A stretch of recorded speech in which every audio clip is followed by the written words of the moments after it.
Student स्वागत है आपका आपके नेक्स्ट लेक्चर में। इस लेक्चर में मैंने आप लोगों के लिए ये जो हमारा पार्टीशन वैल्यूज चैप्टर है, पार्ट 2 का फर्स्ट चैप्टर पार्टीशन वैल्यूज, मैं कंप्लीट रिवाइज कर रहा हूं। हालांकि बहुत ज्यादा इसमें पार्ट नहीं है, लेकिन हम रिवीजन करेंगे और उसके बाद फिर इसके एमसीक्यूज या ऑब्जेक्टिव क्वेश्चंस जो है वो सॉल्व करवाएंगे। ठीक है, अब इसमें रिवीजन के लिए वहां पर कौन कौन से पॉइंट्स है एक बार चेक कर लेते हैं। बहुत ईजी और छोटा सा यूनिट है ये। किसी भी डेटा को अगर हमने असेंडिंग ऑर्डर में अरेंज करने के बाद उसको वहां पर अलग अलग पार्ट्स में डिवाइड किया, तो डिवाइड करने वाले जो नंबर्स होते हैं उन्हें कहा जाता है पार्टीशन वैल्यूज। पार्टीशन वैल्यूज जो होती हैं वो डेटा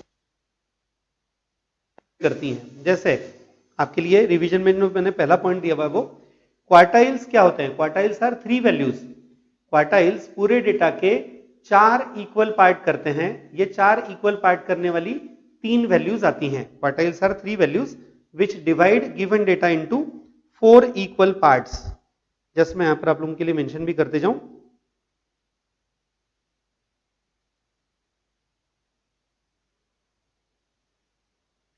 क्वार्टाइल्स, अगर मैंने पूरा डेटा जो है उस कंप्लीट डेटा के वहां पर इक्वल 4 पार्ट किए, मैंने पूरे डेटा को असेंडिंग ऑर्डर में अरेंज किया।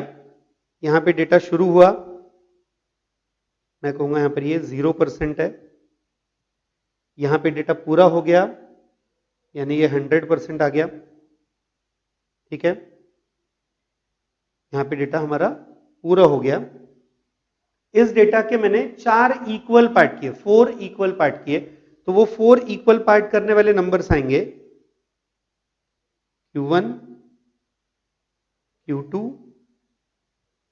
और Q3। Q1, Q2, Q3, these are 3 values which divide given data into 4 equal parts. Q1 आता है 25% पर, ऑब्वियसली Q2 आएगा 50% पर और Q3 आएगा 75%। ठीक है, Q1, Q2, Q3, these are 3 values which divide given data into 4 equal parts. These are known as quartiles. थोड़ा सा इनके लिए और भी कुछ पॉइंट्स है, देख लेते हैं। Q1 को क्या नाम दिया जाता है? Q1 को नाम दिया जाता है, Q1 is known as lower quartile और फर्स्ट क्वार्टाइल। ये फर्स्ट क्वार्टाइल या लोअर क्वार्टाइल कहा जाता है। Q2 is middle quartile, second quartile और मीडियन। इसे नाम दिया जाता है सेकेंड क्वार्टाइल, मिडल क्वार्टाइल और मीडियन। मीडियन भी यही होता है। ठीक है, Q3 is also known as third quartile और अपर क्वार्टाइल। Q3 को नाम दिया जाता है थर्ड क्वार्टाइल और अपर क्वार्टाइल। ठीक है, नेक्स्ट पार्ट है स्टूडेंट्स डेसाइल्स। हमारा 5th पॉइंट है डेसाइल्स। डेसाइल्स क्या होते हैं? डेसाइल्स होते हैं जो पूरे डेटा के 10 इक्वल पार्ट्स करते हैं। Deciles are 9 values which divide complete data into 10 parts. मैं जस्ट क्विकली आप लोगों के लिए यहां पे रिवाइज करवा दूं। देखो,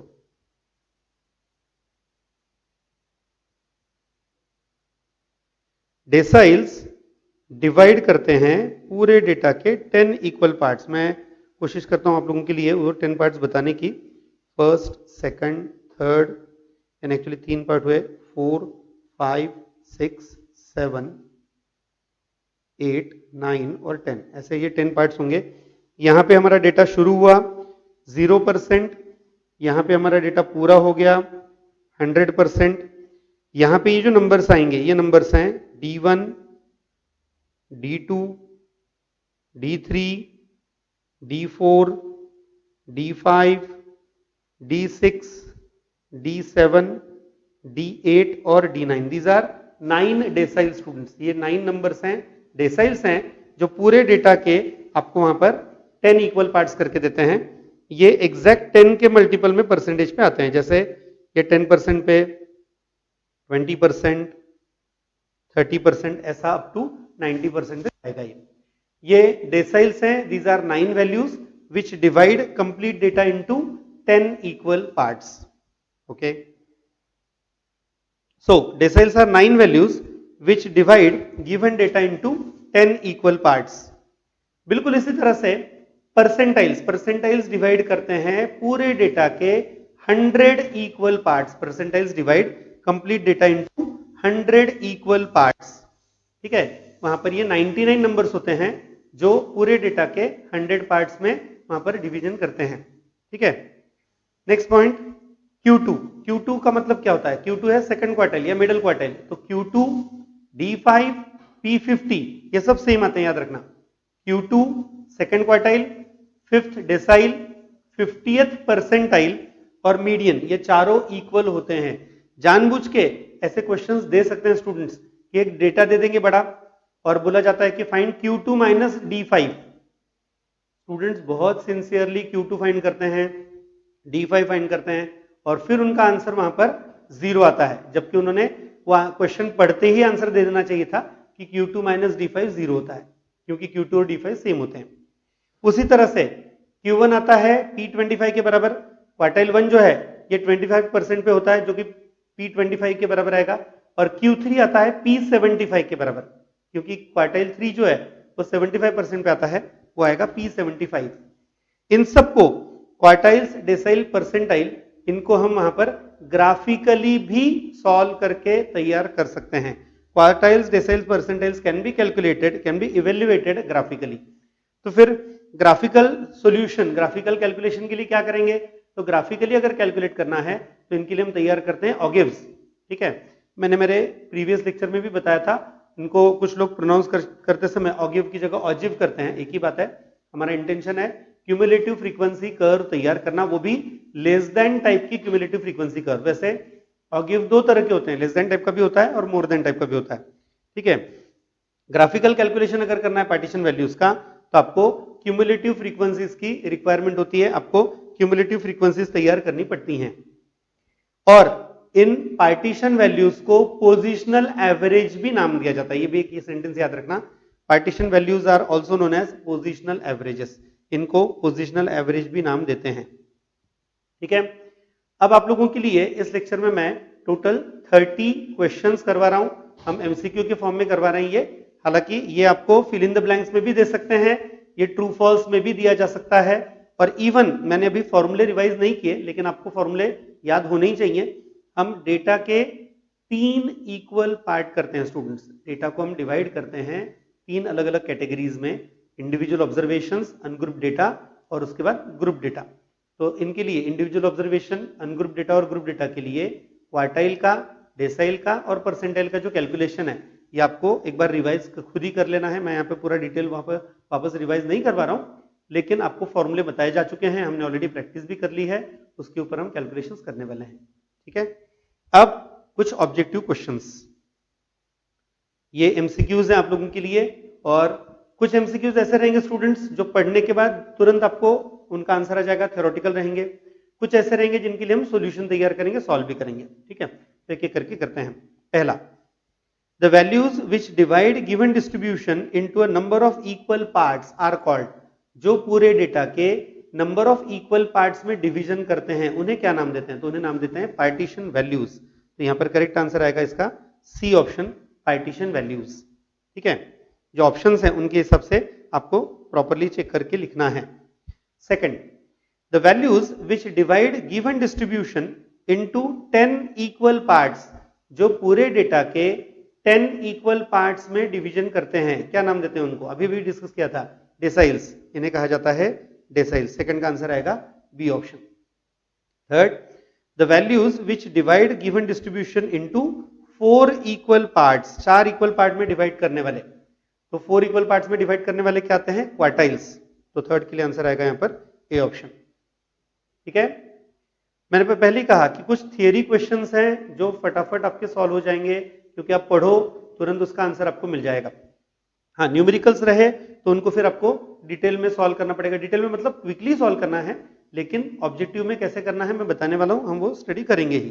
next, fourth, the values which divide given distribution into 100 equal parts, 100 equal parts में डिवाइड करते हैं, ऐसे कौन है? तो ये जो नंबर्स हैं इन्हें कहा जाता है यहां पर परसेंटाइल्स। फोर्थ क्वेश्चन का आंसर आएगा यहां पर परसेंटाइल्स। ठीक है, A option, right. Next, question number 5। अब यहां पर find all quartiles for the following data ऐसा दिया हुआ है और आपको नंबर्स दिए हुए हैं। पहले काउंट कर लेते हैं कितने नंबर्स हैं। 5 6 7 8 9 10 11 12 13 14 15 नंबर्स हैं। तो आपको इन नंबर्स को अब वहां पर क्वार्टाइल्स तैयार करने हैं, मतलब तीनों क्वार्टाइल बनाने हैं। ऑल क्वार्टाइल्स बोला है Q1 Q2 Q3। तो इसके लिए फिर मेथड क्या रहेगी, तो मेथड 15 नंबर्स हैं, इनको असेंडिंग ऑर्डर में अरेंज करना है।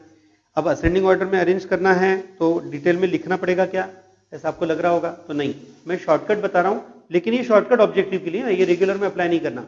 ये जो तरीका है ये सिर्फ ऑब्जेक्टिव के लिए अप्लाई होगा, एमसीक्यूज के लिए अप्लाई करेंगे, रेगुलर में नहीं। ठीक है, क्या करना है, सबसे पहले इनको असेंडिंग ऑर्डर में अरेंज करते हैं। तो मैं असेंडिंग ऑर्डर में अरेंज कर रहा हूं, मैं उन नंबर्स के ऊपर वहां पर 1 2 3 4 ऐसा उनका असेंडिंग ऑर्डर जो है वो लिखने वाला हूं, ध्यान देना। सबसे छोटा नंबर देखो कौन सा है, 105, तो उसके ऊपर मैंने 1 लिख दिया। 105 के बाद 106 2 आ जाएगा, 107 3, 108 तो नहीं है, 109 है 4, 110 है क्या, नहीं, 111 है 5, 111 के बाद कौन सा नंबर नेक्स्ट आ रहा है, 111 के बाद आएगा यहाँ पर 115, ये 6 आएगा, 118 ये 7 आएगा, 5 6 7 हो गए। 118 के बाद 119 तो नहीं है लेकिन 120 है, तो ये 8 आ जाएगा। ठीक है, 120 को हमने 8 नाम दे दिया, 8 नंबर आ गया वो। 120 के बाद 121 से लेके आगे तो कुछ नहीं, 125 है, तो ये 9th पोजीशन पे आएगा।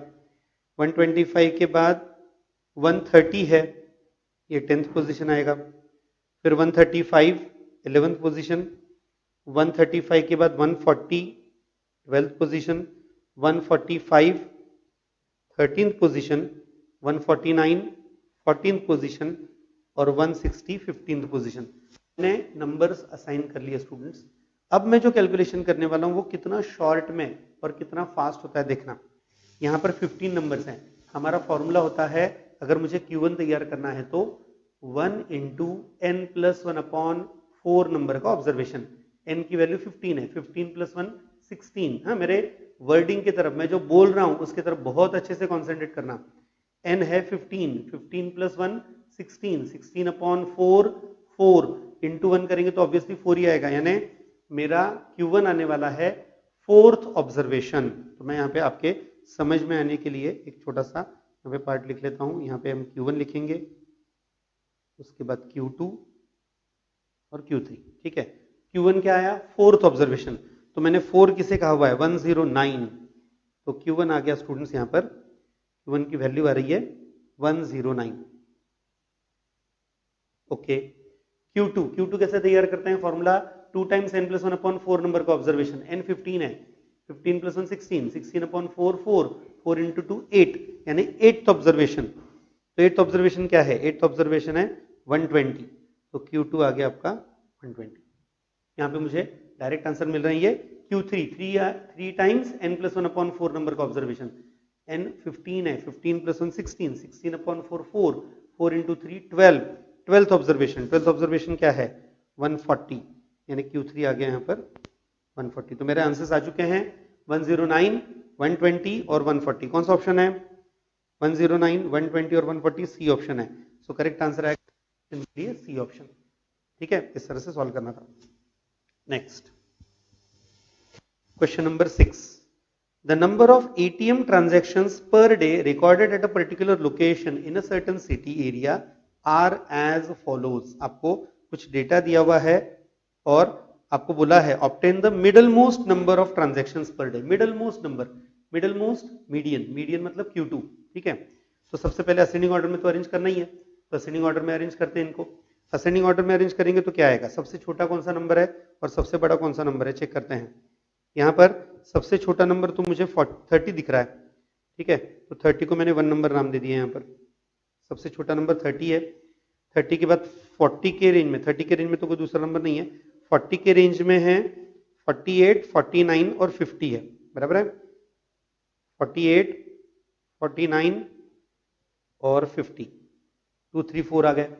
ठीक है, 50 के बाद हाँ 55 है, 58 भी है, यानी ये 5 नंबर आ गया, ये 6 आ गया, और फिर उसके बाद आएगा यहाँ पर 60, ये 7 आ गया। कोई नंबर छूटा तो नहीं, चेक करते जाना अच्छे से ध्यान देके। 60 के बाद 67 जो है वो 7th पोजीशन पे है, 65 8th पोजीशन, उसके बाद 72 9th पोजीशन, 75 10th पोजीशन और ये आएगा 11th पोजीशन पे, 132 आएगा 11th पोजीशन पे। ठीक है, काउंट कर लिए नंबर्स, यस 11 नंबर्स हैं, सबको हमने असेंडिंग ऑर्डर में बराबर अरेंज कर लिया है।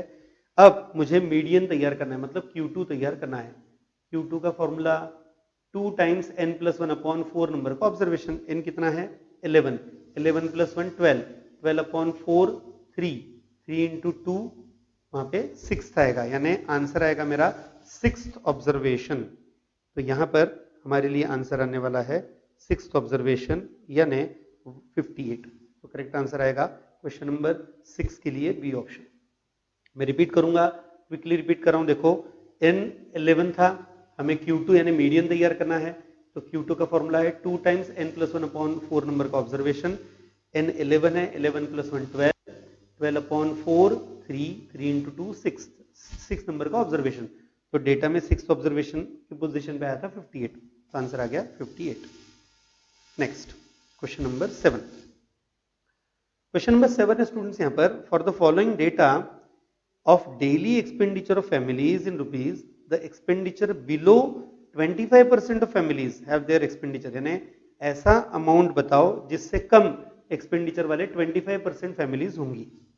ठीक है, यानी क्या फाइंड करना है, कौन से नंबर के पहले 25% डेटा होता है Q1, तो आपको यहाँ पे Q1 तैयार करना है। तो इसमें भी अब मुझे अनग्रुप डेटा दिया है, इंपॉर्टेंट है, यहाँ पे मुझे अनग्रुप्ड डेटा दिया गया है। अनग्रुप डेटा के लिए मुझे क्या करना चाहिए, सबसे पहले असेंडिंग ऑर्डर में डेटा है क्या, यस 350 450 550 650 750, ओके। फिर इनकी CF बनाओ, तो अब मैं CF यहाँ पे ही लिखने वाला हूँ, ध्यान देना अच्छे से, मैं उसी डेटा में लिखने वाला हूँ। जैसे पहले नंबर के लिए CF के लिए वैल्यू 16 ही आएगी, फिर 16 और 19 35, 35 29 सॉरी 35 24 ये आएगा 59, ठीक है, 59 और 28 87 और लास्ट वाला 100, यानी टोटल फ्रीक्वेंसी आ गई 100। ठीक है, अब यहां पर मुझे Q1 फाइंड करना है। Q1 का फॉर्मूला क्या होता है, अगर आपको डिटेल, मतलब ज्यादा तो डिटेल लिखना भी नहीं है, पेपर में भी हम ज्यादा डिटेल लिखेंगे नहीं, इसके लिए अगर ऐसा क्वेश्चन आता है तो आपको आपसे एक्सपेक्टेड होता है सिर्फ आप उसका ऑप्शन, और ऑप्शन का मतलब ABCD में से क्या नंबर है वो, और साथ में वो ऑप्शन में क्या लिखा है वो आपको आंसर में लिखना पड़ता है। पूरा डिटेल में नहीं बताया ना स्टूडेंट्स यहाँ पर। अब यहाँ पे n 100 है, n plus 1 upon 4 into 1 times 100 plus 1 upon 4, यानी मेरा आंसर आने वाला है 25.25 नंबर का ऑब्जर्वेशन। ठीक है, तो मैं ज्यादा डिटेल में नहीं लिख रहा हूं, क्विकली बताना है मुझे 25 नंबर का ऑब्जर्वेशन क्या आएगा। तो देखो 25 जो है वो 16 और 35 के बीच में है, इट इज बिटवीन 16 एंड 35। तो 25 नंबर का ऑब्जर्वेशन भी क्या आएगा यहाँ पर, 25 नंबर का ऑब्जर्वेशन आएगा 450। ठीक है, 25 नंबर का ऑब्जर्वेशन आया 450 प्लस 26 भी 450 आने वाला है। तो यहां पे जो हम नॉर्मल प्रोसीजर में लिखते हैं 0.25 इंटू, तो वहां पर 26 भी 450 है और 25 भी 450 है, तो ये तो जीरो हो जाएगा, यानी मेरा आंसर आने वाला है यहाँ पर सिर्फ 450। इसलिए करेक्ट आंसर कौन सा आएगा, तो ये 7th क्वेश्चन था, करेक्ट आंसर है इसका C ऑप्शन। ठीक है, आपको ये इसी तरह से करना है स्टूडेंट्स, थोड़ा फास्ट करना पड़ेगा क्योंकि ऑब्जेक्टिव्स आपके लिए 1 मार्क के लिए ही आते हैं, बहुत ज्यादा बड़ा मतलब उसके लिए वेटेज नहीं होता, 2 मार्क 3 मार्क के लिए नहीं होते हैं, याद रखना। ओके, नेक्स्ट क्वेश्चन नंबर 8, पहले काउंट कर लेते हैं क्या करना, मतलब पहले फाइंड कर लेते हैं क्या करना है। क्वेश्चन है D7 और P85 तैयार करो फॉर द डेटा, और आपको नंबर्स दिए हुए हैं यहाँ पर, तो कितने नंबर दिए हैं, 1 2 3 4 5 6 7 8 9 10, 10 नंबर दिए हैं, 10 नंबर दिए हैं, और मुझे इनके लिए D7 और P85 तैयार करना है। ठीक है, तो P7 सॉरी D7 बनाना है, तो पहले असेंडिंग ऑर्डर में तो अरेंज करना ही है, तो पहले असेंडिंग ऑर्डर में कर लेते हैं। सबसे छोटा नंबर कौन सा दिख रहा है, 38, फिर नेक्स्ट 38 के बाद कौन सा आएगा, 40 में तो नहीं है, ओ सॉरी मैंने गलत किया, ये गलती आपकी तरफ से भी नहीं होनी चाहिए। क्या गलत किया मैंने, सबसे छोटा 36 है, फिर 38 है, और फिर आएगा 40 में तो कोई नहीं है, 50s में है 51, फिर 51 के बाद 50 से 60 तक तो कोई नहीं है नेक्स्ट, फिर 60 के, हाँ 68 है, 64 है, 63 है, यानी ये 4th आएगा, ये 5th आएगा, ये 6th आएगा, ये 7th आएगा, ये 8th आएगा, ये 9th, और 82 सबसे बड़ा है 10th। ठीक है, अब मुझे D7 बनाना है, चलो क्विकली सॉल्व करते हैं। D7 के लिए क्या करना पड़ेगा, 7 इंटू 10 प्लस 1 11 अपॉन 10 नंबर का ऑब्जर्वेशन, 11 इंटू 7 77, 77 बाय 10 यानी 7.7 नंबर का ऑब्जर्वेशन ना। वापस एक बार 10 प्लस 1 11, 11 इंटू 7 77, 77 को 10 से डिवाइड करो, 7.7 नंबर का ऑब्जर्वेशन। तो 7.7 नंबर का ऑब्जर्वेशन में मतलब 7th ऑब्जर्वेशन पहले, फिर 0.7 और किसे मल्टीप्लाई करेंगे 8th माइनस 7th को, 8th ऑब्जर्वेशन है 72 और 7th है 70, उनके बीच का डिफरेंस 2 का आएगा, यानी 70 प्लस 1.4 यानी कितना 71.4। तो चलो एक आंसर तो आ गया, D7 तो आ गया, 71.4 देख लेते हैं 71.4 कहां पे है। 71.4 यहां पर सिर्फ एक जगह है और वो है बी ऑप्शन। तो ये मेरा आंसर आने के चांसेस 100% हैं, क्योंकि दूसरे कहीं पे भी ये नहीं है। इसलिए पेपर में भी आप ये डायरेक्टली मार्क कर सकते हो, ऐसा अगर आया तो। लेकिन एज अ प्रिकॉशन मैं आप लोगों के लिए P85 भी बना के बता देता हूँ, सॉल्व करके बता देता हूँ, आपके लिए कंफ्यूजन ना रहे इसके लिए। ठीक है, P85 into 10 plus 1 11 upon 100 number का ऑब्जर्वेशन। ठीक है, तो 11 से इसे मल्टीप्लाई कर लिया अपॉन 100 है, यानी ये आएगा 9.35 नंबर का ऑब्जर्वेशन, बराबर है। तो 9.35 मतलब 9th ऑब्जर्वेशन, 9th ऑब्जर्वेशन है 79, 0.35 इंटू 10th क्या है, 10th है 82, 82 माइनस 79 3।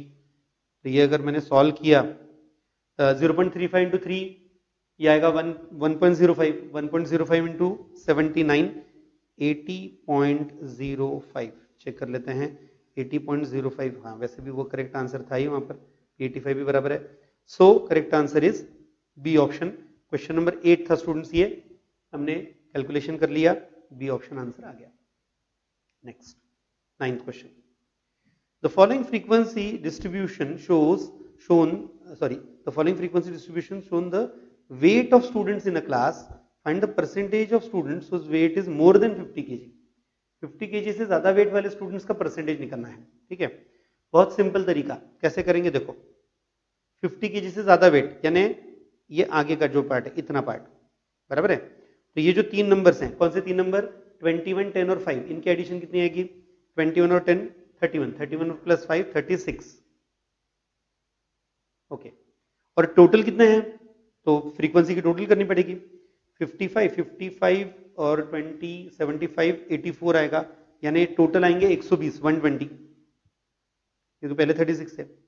तो परसेंटेज निकलना है तो इनटू क्या करना पड़ेगा 100, कैंसिलेशन क्या क्या होगा, तो 12 3 और 12 10 फिर 10 1 और ये 10 यानी कितना आया आंसर, फाइनल आंसर आया 30%।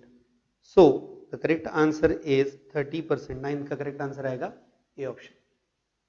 ठीक है, आपको क्या करना था, 50 से ज्यादा वेट वाले स्टूडेंट्स का परसेंटेज निकालना था, तो पहले वो आइडेंटिफाई किया, उसको टोटल से डिवाइड किया, टोटल नंबर ऑफ स्टूडेंट से इंटू 100 कर लिया, इजी था। Next question number 10, the distribution of daily sales of shoes size wise for 100 days from a certain shop is, एक डेटा दे दिया है, नंबर्स 2 3 4 5 6 7 8, हाँ असेंडिंग ऑर्डर में है। अब इसमें फाइंड क्या करना है, lower quartile and upper quartile of the above data, यानी इस डेटा का Q1 और Q3 बनाना है।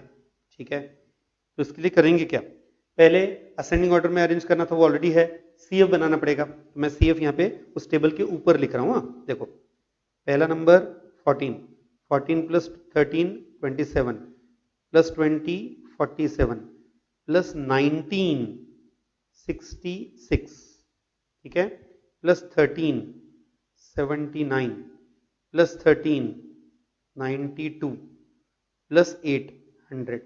और वैसे भी 100 तो दिया ही था, 100 इज बोला ही था, ठीक है। अब Q1 तैयार करना है। Q1 का तरीका, Q1 आता है 1 into N plus one upon वहां पे 4 नंबर का ऑब्जर्वेशन, ठीक है। अगर मुझे Q1 तैयार करना है, n कितना है 100, 100 प्लस 1 101, 101 अपॉन 4, तो ये आएगा 25.25 नंबर का ऑब्जर्वेशन, बराबर है। तो 25 नंबर का ऑब्जर्वेशन, 25 कहां पे आता है, 25 14 और 27 के बीच में आता है। तो वहां पे 25th ऑब्जर्वेशन क्या आएगा, 25th ऑब्जर्वेशन आएगा 3, फिर 0.25 इंटू 26 ऑब्जर्वेशन, वो भी वही आने वाला है 3, तो 3 माइनस 3 तो 0 हो गया, यानी करेक्ट आंसर आ गया 3, यानी मेरा Q1 आ गया, Q1 का आंसर आएगा 3, ठीक है। अब Q1 कहां पे 3 मिल रहा है, तो Q1 वहां पे सिर्फ बी ऑप्शन में मिल रहा है, तो इसलिए मैं वहां पर डायरेक्ट भी मार्क कर सकता हूं, इसका आंसर क्या आएगा, बी ऑप्शन। हालांकि हम चेक भी कर लेंगे, वैसे करेक्ट है आंसर वो, लेकिन चेक भी कर लेते हैं, अपर क्वार्टाइल Q3 भी बना लेते हैं। Q3 क्या आएगा, 3 टाइम्स 25.25 n प्लस 1 अपॉन 4, यानी कितना 75.75 नंबर का ऑब्जर्वेशन। 75 नंबर का ऑब्जर्वेशन क्या है, 75 आता है इन दोनों के बीच में, ठीक है। तो 75 नंबर का ऑब्जर्वेशन क्या आएगा 6, और फिर 0.75 इंटू 76 भी वही है, तो इसलिए करेक्ट आंसर क्या आने वाला है यहाँ पर 6, तो ये आ गया Q3।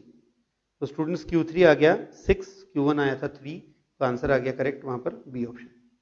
तो 10th क्वेश्चन का करेक्ट आंसर आएगा बी ऑप्शन, ठीक है। इसी तरह से सॉल्व करना था ये। Next question number 11, 7th decyl यानी D7 एंड 65th परसेंटाइल ये तैयार करना है। 7th डेसाइल और 65th परसेंटाइल सेम मेथड से जाना है स्टूडेंट्स। हम यहां पर पहले क्या करेंगे, फ्रीक्वेंसी, मतलब मैं CF बनाने वाला हूं, मैं इस टेबल के ऊपर लिखने वाला हूं CF।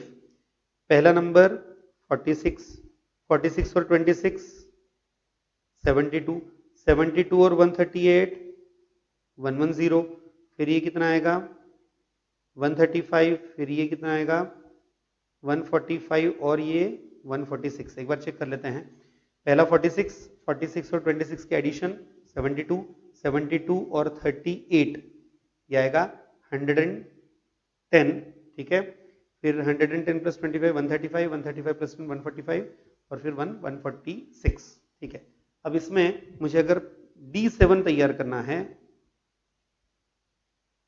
तो D7 क्या आएगा 7 टाइम्स 147 अपॉन 10 नंबर का ऑब्जर्वेशन, ठीक है।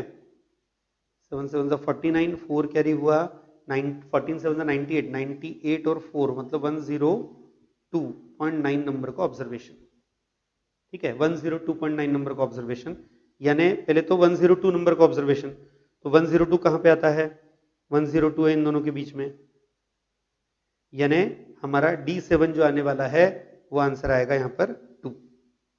मैं डायरेक्ट लिख रहा हूं क्योंकि 102 नंबर का ऑब्जर्वेशन 2 है, 0.9, 103 भी वही आने वाला है, तो उसमें कुछ एडिशन होगी नहीं, यानी मेरा D7 तो आ गया, तो D7 आ गया हमारे लिए 2, ठीक है।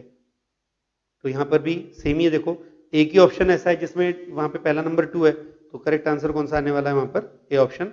मैं जानबूझ के 65th परसेंटाइल यहां पे सॉल्व नहीं कर रहा हूं, आप लोग अगर चेक करना चाहें तो कर लेना ये चेक, ठीक है, ये चेक कर सकते हो।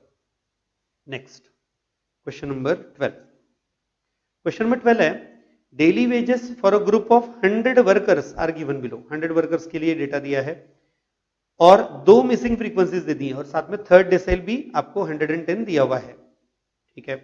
तो जो 2 मिसिंग फ्रीक्वेंसीज हैं उनको मैंने ए और बी नाम दे दिया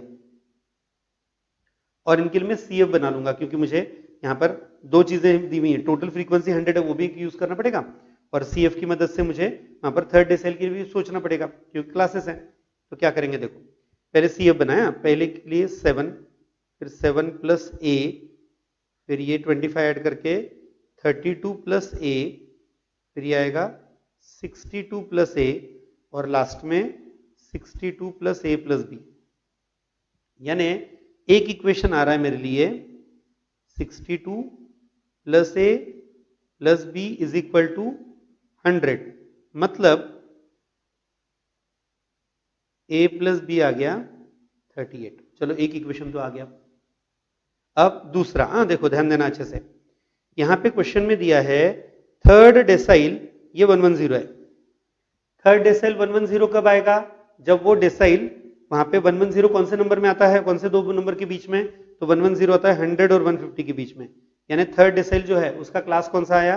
100 टू 150। ध्यान देना आप, मैं जानबूझ के आपको डायरेक्ट फॉर्मूला लिख के कैलकुलेशन बता रहा हूं, क्योंकि हमें शॉर्ट पीरियड में करना है। ये हमें यहाँ पे ये शॉर्ट पीरियड में करना है। h अपॉन एफ ब्रैकेट में 3 times capital N/10 minus C F, ये हमारा फॉर्मूला है। यहाँ पे D3 आपको 110 दिया है डायरेक्टली, और उसका लोअर लिमिट आएगा क्लास का 100, क्योंकि मैंने अभी बोला था कि उसके लिए वहां पर वो जो D3 है वो उसी क्लास में आता है, बराबर है। h कितना है? h 50 है। f कितना है? f है 25। 3 इंटू N/10 क्या आएगा? N 100 है तो ये 30 आएगा। और CF कितना है? उससे पहले वाले क्लास का 7 प्लस ए। तो मैंने यहां पर पहले तो 100 माइनस कर दिया तो ये 10 आ गया। 50 को 25 से डिवाइड कर दिया तो 2 आ गया। यहाँ पे 30 माइनस 7 माइनस ए आ जाएगा। 2 से डिवाइड कर देंगे 5 इज इक्वल टू 23 माइनस ए, तो ए की वैल्यू कितनी आएगी? 18। एक फ्रीक्वेंसी आ गई 18, 23 माइनस 5 करके। जैसे ही ए आया वैसे ही मैं बी लिख सकता हूं इस पहले इक्वेशन से। ए प्लस बी कितना था? वापस एक बार बता रहा हूं स्टूडेंट्स, ए प्लस बी 38 है। अगर ए प्लस बी 38 है और ए 18 है तो बी कितना आएगा? 20। तो ये आ गया हमारा फाइनल आंसर। यहाँ पर ए की वैल्यू 18 और बी की वैल्यू 20। तो कौन सी है ऑफ फ्रीक्वेंसी देखते हैं जरा। यस, करेक्ट आंसर आएगा यहाँ पर ए ऑप्शन। पहली फ्रीक्वेंसी 18 है और सेकंड फ्रीक्वेंसी 20 है। ए की वैल्यू 18, बी की वैल्यू 20। ठीक है, क्वेश्चन नंबर 12 था ये, आंसर आएगा इसका ए ऑप्शन। नेक्स्ट, मैं जानता हूं स्टूडेंट्स कुछ कैलकुलेशंस आने वाले हैं, कुछ थ्योरी क्वेश्चंस रहेंगे आपके लिए, ये सॉल्व करना है और प्रैक्टिस के तौर पर ही कर रहे हैं हम लोग, क्योंकि इस पे इस टाइप के क्वेश्चंस दे सकते हैं। 13th, the quartiles for the data, और आपको एक डेटा दिया है, कितने नंबर्स हैं? 1 2 3 4 5 6 7 8 9 10 11 12 13 14 15 15 नंबर्स दिए हैं इसमें भी, और आपको बोला है इसके लिए क्वार्टाइल्स बनाओ, तीनों क्वार्टाइल्स बनाने हैं। ठीक है, तो सबसे पहले असेंडिंग ऑर्डर में अरेंज करना है। तो सबसे छोटा नंबर कौन सा है? सबसे छोटा नंबर 17 दिख रहा है मुझे। 17 से छोटा कोई नहीं ना, चेक कर लो। नहीं, 17 के बाद 18 नहीं है, लेकिन 19 है। 2 19 के बाद 20 है, 21 वो भी है, 21 के बाद 22 तो नहीं है, 23 है, 5 मैं काम करता हूँ ये नीचे लिख लेता हूँ, ये 4th है, ये 5 है। फिर ये 6 आएगा, 25 है क्या? नहीं,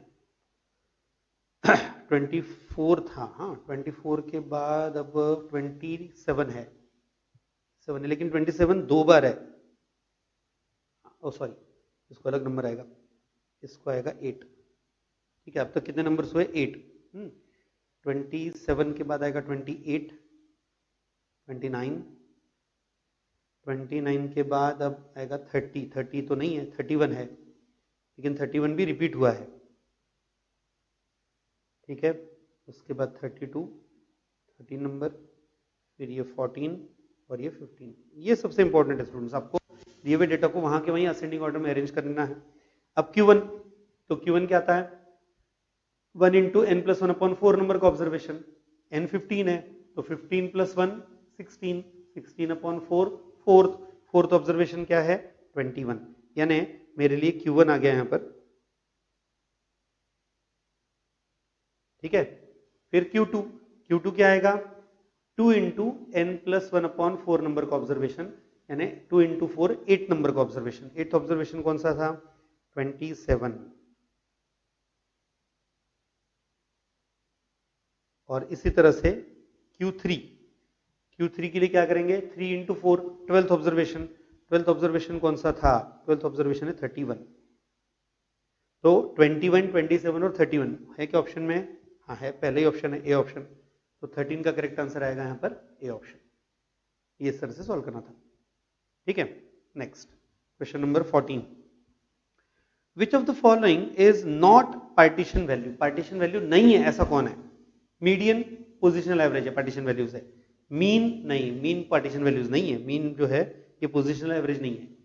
डेसाइल और क्वार्टाइल पोजिशनल एवरेज हैं, बराबर है। तो पार्टीशन वैल्यू कौन सी नहीं थी इसमें से, मीन। तो करेक्ट आंसर आएगा B option. 14th question correct answer है बी ऑप्शन। अब नेक्स्ट 15th क्वेश्चन, यहां पर मिड वैल्यू दी है स्टूडेंट्स।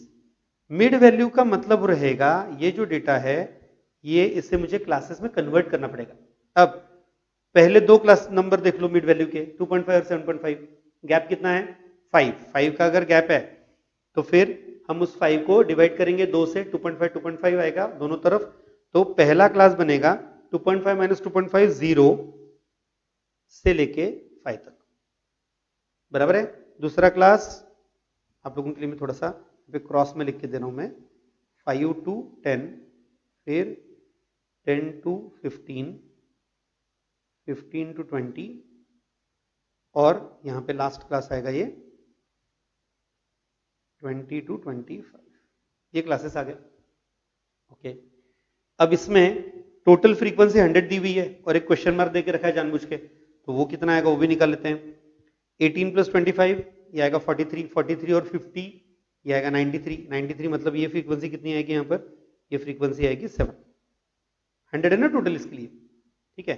अब इसका CF बनाना पड़ेगा, CF बनाएंगे तो 7, 7 और 18 25। चलो यहाँ पे ही लिख लेता हूँ मैं, यहाँ पे ही लिख लेते हैं, ये 7, उसके बाद ये 25, 50, 80 और 100। अब मुझे यहाँ पे बनाना है D4। D4 कैसे बनाएंगे, D4 के लिए फॉर्मूला क्या आएगा, तो ज्यादा डिटेल में ना लिखते हुए हम वहां पे सिर्फ डायरेक्ट फॉर्मूला लिखेंगे। D4 आएगा L plus H upon F, bracket में 4 टाइम्स n/10 माइनस CF। हाँ लेकिन 4 इंटू n/10 कितना आएगा, n है 100, 100/10 यानी 10, 10 इंटू 4 40। तो 40 कहां पे आ रहा है, CF में 40 कहां पे आ रहा है, CF में 40 आ रहा है इन दोनों के बीच में। मतलब हमारा D4 क्लास आएगा ये 10 to 15। तो L की वैल्यू कितनी आ गई 10,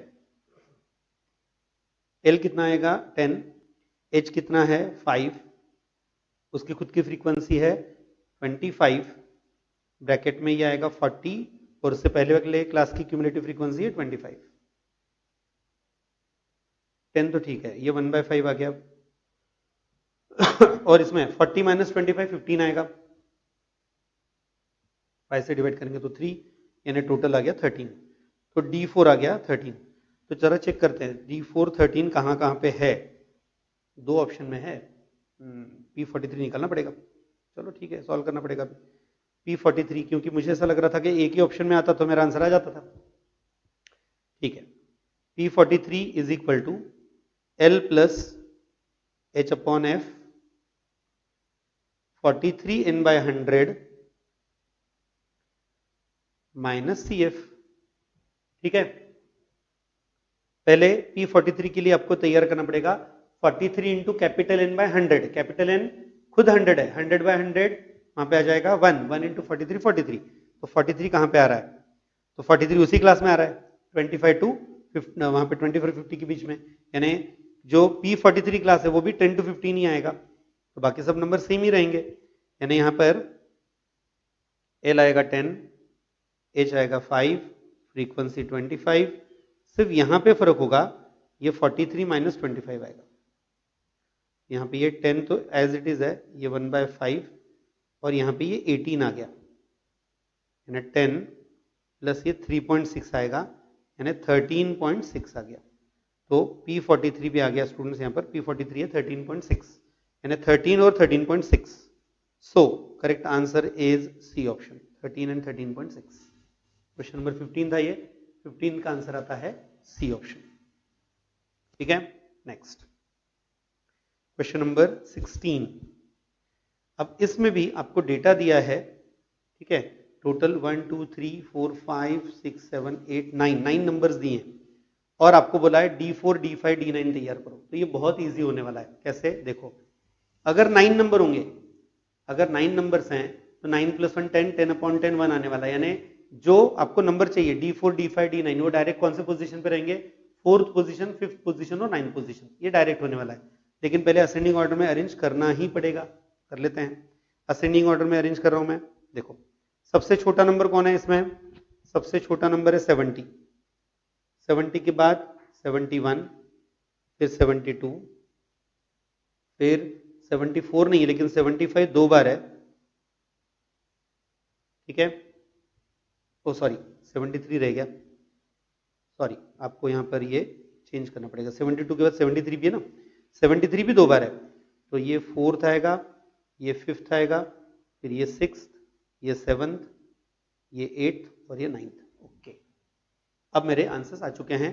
डायरेक्ट लिखूंगा, कैसे? ध्यान देना, D4 चौथा ऑब्जर्वेशन, 4th ऑब्जर्वेशन है 73, यानी D4 आ गया 73, D5 पांचवा ऑब्जर्वेशन वो भी 73 और D9 9th ऑब्जर्वेशन वो है 80, यानी आंसर है इसका 73 73 और 80। मैंने एक्सप्लेन किया है, मैं वापस बता दूं, यहां पर जब हमारा फॉर्मूला होता है DI का, तो क्या फॉर्मूला होता है? I times n + 1 upon 10 number का ऑब्जर्वेशन। लेकिन यहां पे अभी के क्वेश्चन में n 9 है, तो 9 + 1 10, 10 अपॉन 10 मतलब 1 हो जाएगा, यानी डायरेक्ट आया जाएगा। यानी आपको जो भी नंबर निकालना है DI, वो डायरेक्ट I नंबर का ऑब्जर्वेशन आएगा, तो इसलिए हमने ये डायरेक्ट लिख दिया। करेक्ट आंसर है यहां पर डी ऑप्शन। क्वेश्चन नंबर 16 था स्टूडेंट्स, ये करेक्ट आंसर है डी ऑप्शन, ठीक है। Next 17th, partitioning means to divide the data into. Partition करना मतलब क्या करना? इक्वल पार्ट में डिवाइड करना। कितने? यहाँ पे वहां पे क्वेश्चन में उन्होंने के दिया हुआ है, के इक्वल पार्ट, सो करेक्ट आंसर आएगा 17 का भी बी आंसर। 17 के लिए करेक्ट आंसर आएगा बी, ठीक है। Question number 18, which of the following is true?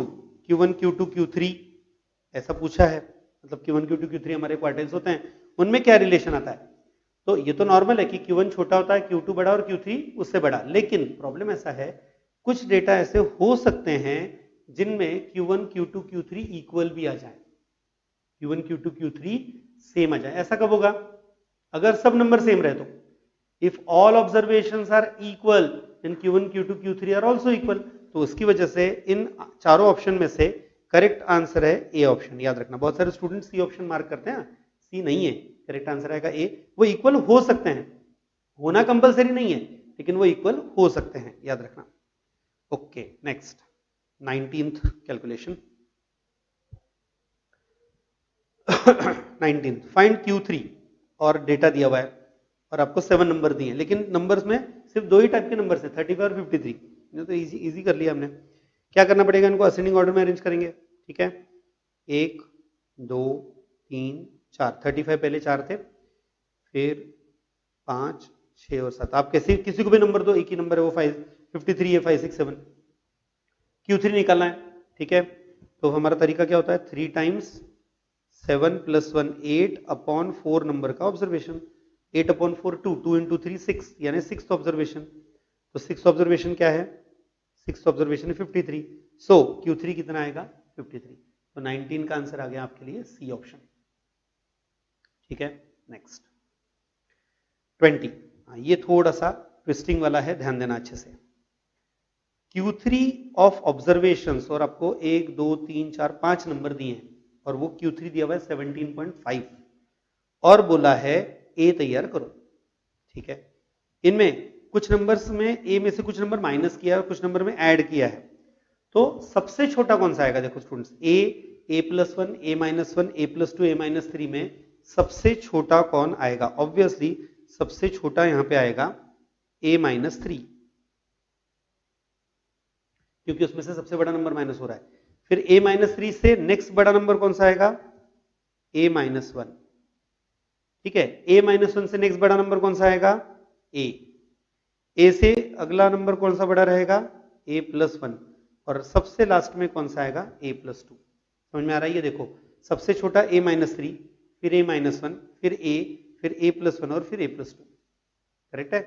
ये जो 5 नंबर हैं इनके लिए मुझे Q3 दिया है यहाँ पर, Q3 है 17.5। तो Q3 कैसे फाइंड करेंगे 5 नंबर के लिए? तो Q3 का फॉर्मूला रहेगा 3 टाइम्स 5 + 1 अपॉन 4 नंबर का ऑब्जर्वेशन।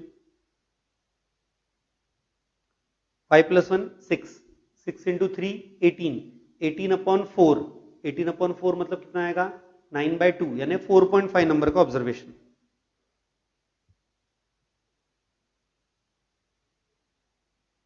फोर 4.5 नंबर का ऑब्जर्वेशन। फिर 4.5 नंबर का ऑब्जर्वेशन क्या आएगा? फोर्थ और फिफ्थ का एवरेज। 4.5 नंबर का ऑब्जर्वेशन आप ऐसा भी सोच सकते हो। तो फोर्थ और फिफ्थ कौन से हैं यहाँ पर? ये फोर्थ है, ये फिफ्थ है, यानी एक्चुअल में ये आंसर आएगा a+1 + a+2 divided by 2 number का ऑब्जर्वेशन, और ये 17.5 है।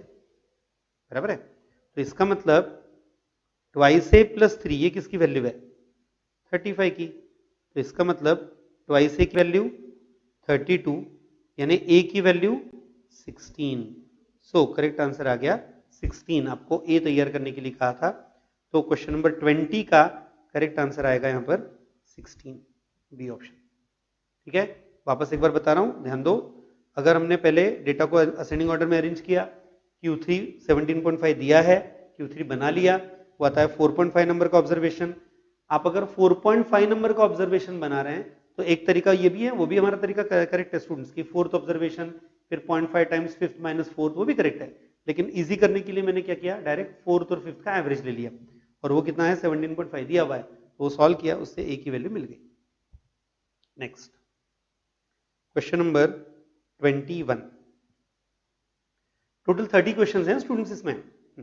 21 for ungroup data third observation is 98 and fourth observation is 106, obtain the 3.6 value, 3.6 observation.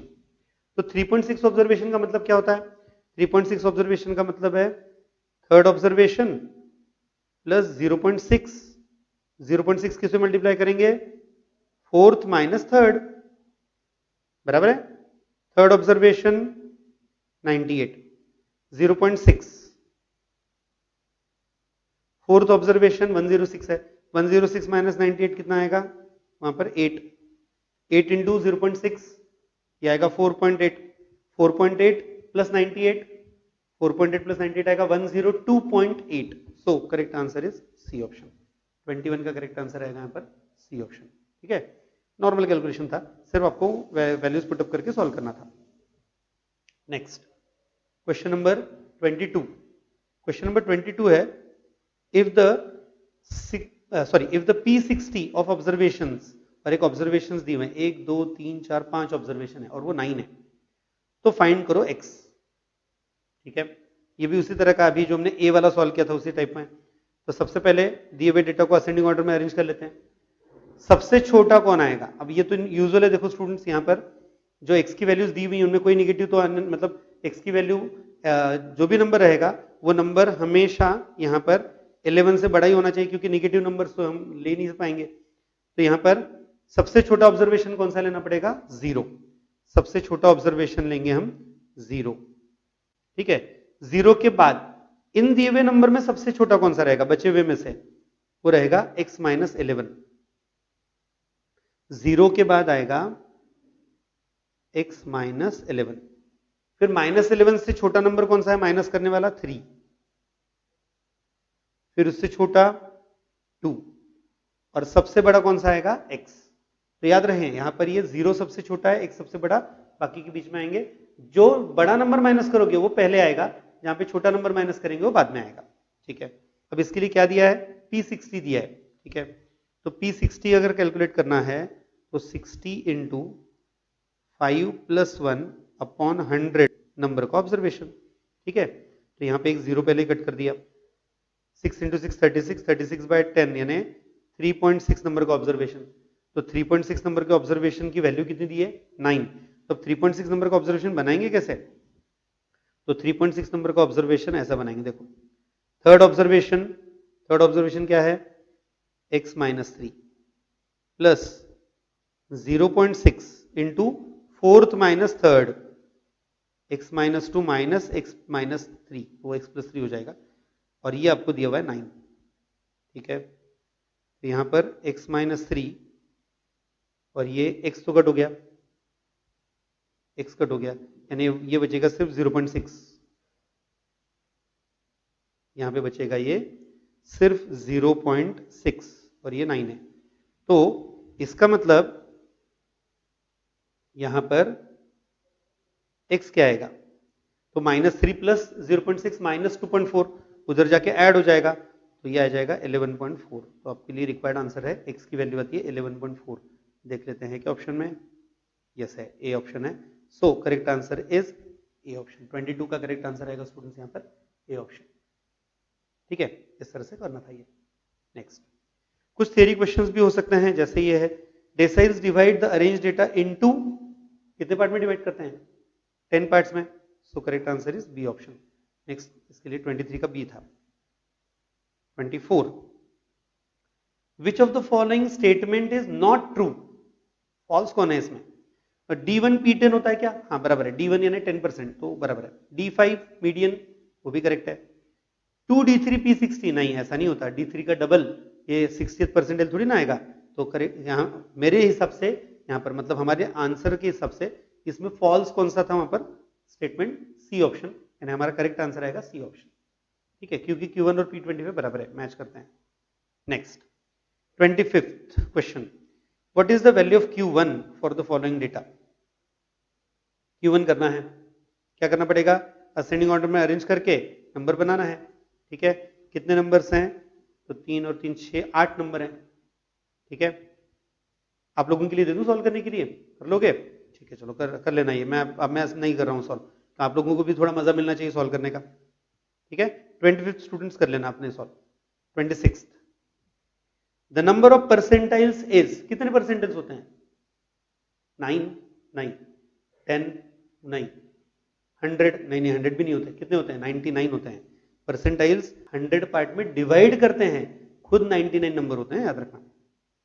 Okay next 27, if the 6th decyl for the data is 93, यानी D6 93 है, what is it's 60th percentile. Interesting question है, interesting है ना, हाँ 6th decyl D6 दिया है, तो D6 और P60 में क्या फर्क होता है, कोई फर्क नहीं होता, करेक्ट है। तो करेक्ट आंसर आएगा यहां पर सी ऑप्शन। याद रहे D6, मैं लिख के बता देता हूं चाहो तो, D6 और P60 ये सब सेम होते हैं, ये 93 ही आने वाला है क्योंकि दिया है क्वेश्चन में direct. Okay 28, the ogive is used to determine, ogive किस पर्पस से के लिए काम करते हैं, पार्टीशन वैल्यूज के लिए, अप्रोक्सीमेट पार्टीशन वैल्यूज के लिए। तो एक्चुअल में बहुत सारे स्टूडेंट इस 20th का आंसर ए मार्क करने के मूड में होंगे, वो पढ़ते ही पहले वो आंसर देते हैं, अरे सर ए आंसर आ गया, नहीं, अप्रोक्सीमेट, क्योंकि ऑगिव से ग्राफिकली जब आप सॉल्व करते हो आपको एग्जैक्ट आंसर नहीं मिलते स्टूडेंट्स, हम अप्रोक्सीमेट आंसर तैयार करते हैं। So the correct answer is B option, ठीक है। नेक्स्ट 29th, बस 2 ही क्वेश्चन बाकी हैं कंप्लीट करने में हम ये chapter. If all the values are equal in a data, एक डेटा में सब वैल्यूज इक्वल हैं, तो Q3 माइनस Q1 कितना आएगा। अब सभी नंबर अगर इक्वल हैं तो Q1 और Q3 सब सेम ही रहेंगे, तो उस सिचुएशन में आंसर आएगा इसका 0।